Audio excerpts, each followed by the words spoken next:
ठाण असेल त्या ठिकाणी नारळ फोडण्याचा कार्यक्रम राष्ट्रवादी काँग्रेस अजितदादा गटाचा या ठिकाणी आयोजित केलेला आहे. त्याचं कारण असं आहे की यापूर्वी मोठा कार्यक्रम आम्ही नारळ फोडण्याचा ठेवला, परंतु त्या दिवशी दादाचं निधन झालं.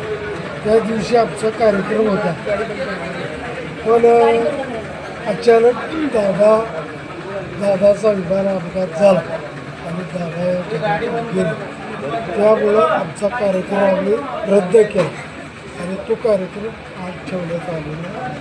ही निवडणूक अतिशय महत्त्वाची अशी निवडणूक आहे, कारण जिल्हा परिषदेमध्ये ही 7व्यांदा निवडणूक होत आहे.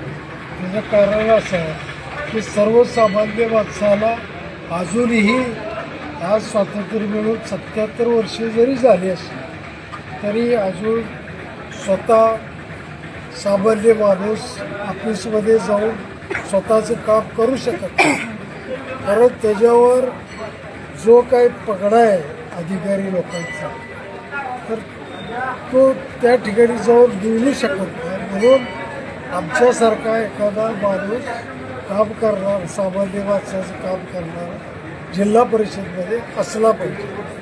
कारण जिल्हा परिषद ही अतिशय सामान्य लोकांच्या दृष्टिकोनातून विकासाच्या दृष्टिकोनातून खूप महत्त्वाची संस्था आहे आणि त्या ठिकाणी आपण असणं हे महत्त्वाचं आहे. कारण या आता जवळजवळ 4-5 वर्ष झाली निवडणूक नव्हती आणि एकही जिल्हा परिषदेचा सदस्य ऑफिसमध्ये येत नव्हता.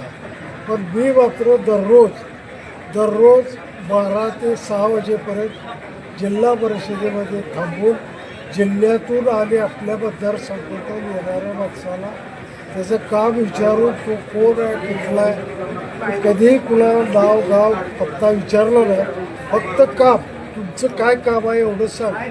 त्यांनी सांगितल्यानंतर त्याला स्वतः अधिकारी त्यांच्याकडे घेऊन जाऊन त्याचं काम करून देत होते. त्या दृष्टिकोनातून आता माझं वय जरी झालेलं असलं तरी मला या कारणानं परत निवडणुकीला सामोरं जायची पाळी आली. कारण समोर एक वेगळ्या पद्धतीचे उमेदवार आल्यामुळे मला त्या ठिकाणी उभा राहणं आवश्यक होतं. म्हणून मी त्या ठिकाणी विविध अर्पण मतदारसंघामध्ये माझी उमेदवारी जाहीर केली.